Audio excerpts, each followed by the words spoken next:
Hi, boys and girls, chapter 2. Do you remember what happened last time? Who were our characters? We had Food Lady, Fetch Man, the short human Hattie, and the intruders, the strangers. And what was happening? Well, here's chapter 2. Let's find out. It's going to be a lot of hard work, but I will not rest until I am reunited with Hattie. I spin around and around. I stretch and I leap up again and again. I race back and forth from one end of the eating place to the other, stopping only once to lick a tasty drip on the floor. Vanilla. At last, there's only one thing left to do. I whine in my most pitiful voice. Hey, everybody, remember me? I'm all alone and I'm trapped. Finally, my efforts pay off. Hattie rushes over with her backpack strapped to her back. Her face is weary and happy at the same time. Ready? She asks. Oh, I'm so ready. I'm so ready. I bark my tail going wild. Hattie removes the gate and I sprint into the lounging place. I'm too late. The evil humans are gone. And so is the rest of our stuff. But the good news is, I'm back with Hattie. If she's leaving, I'm leaving too. My chest heaves with excitement as Hattie clips the leash onto my collar. Fetchman and Food Lady head for the door, lugging suitcases. I pull Hattie after them down the hall and into the elevator, where we go all the way down to the bottom. Ding! When we get to the car, Hattie opens the door. I shoot inside before anybody can stop me. I lick Hattie's cheek. It's wet and salty. It's all right. I'm here to protect you, I bark. Nothing can go wrong now. We zoom along for a long, long time. I climb higher onto Hattie's chest and I poke my head out the window. We're on the road that's slower and bumpier, with trees that are leafier, smells that are flowery, and air that is breezier. We pull into this grassy park and stop. As the car goes quiet, Fetchman smiles and squeezes Food Lady's hand. My paws are all over the windows. Somebody let me out!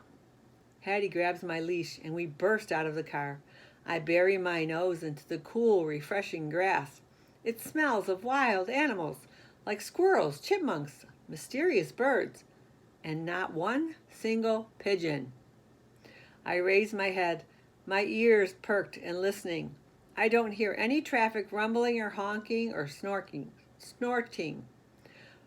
or music drifting from cars or stores.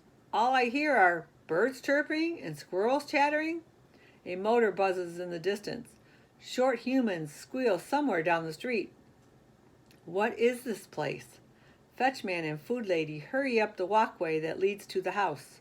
They're acting awfully excited, like it's the most wonderful house they've ever seen. Hattie yanks me out of the grass, mid-pee, and we follow along up the front steps. She must be eager to check out the house too.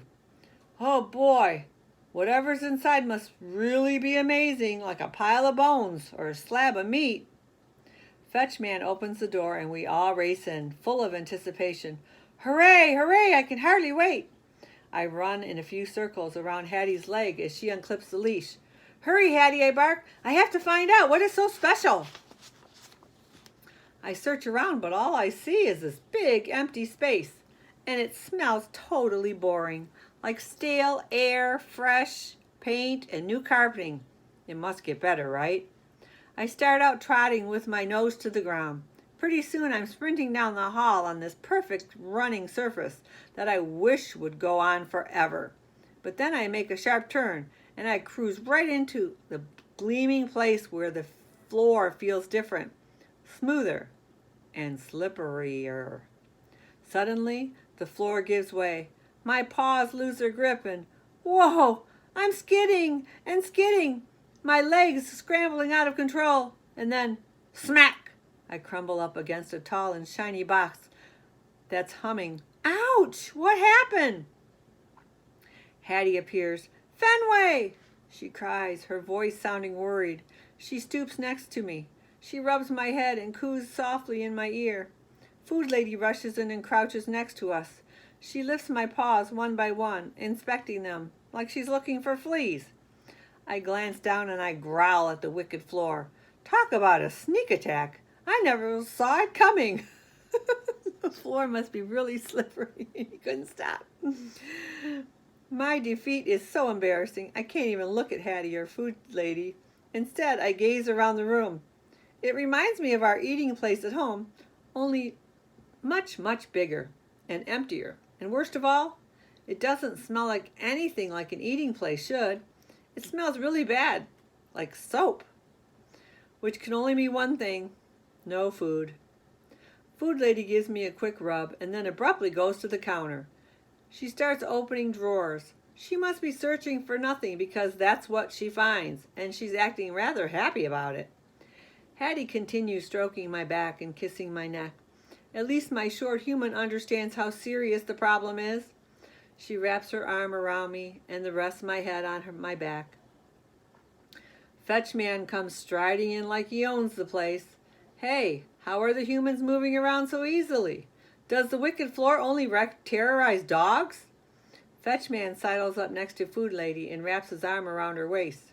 She tells him something and he steps away, looking concerned. He turns to me, his face full of surprise, like he just realized the pathetic heap in the corner is actually a dog. And he comes over and gives me a pat. You okay, fella? He swoops Hattie into his arms and lifts her up into the air. She explodes into fits of giggles. How can they have fun at a time like this? Well, I know one thing. I'm not going to sit around waiting for this wicked floor to strike again. But how to get away? I need an idea. But it's hard to think when my tail is sagging and my ears are drooping. I gaze back at the humans, who are clearly busy with other things. Fetch Man is hugging Hattie like crazy, and Food Lady is at the stove turning the knobs, even though there's no food to cook. With no brilliant ideas and no help on the horizon, I try moving and barely manage to stand up. I clutch my paws and take one step. Whoa, my legs slip out from under me again.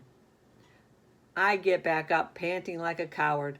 I tense my whole body and I try again. Then, oof, I'm splat back down on that glossy, sinister surface.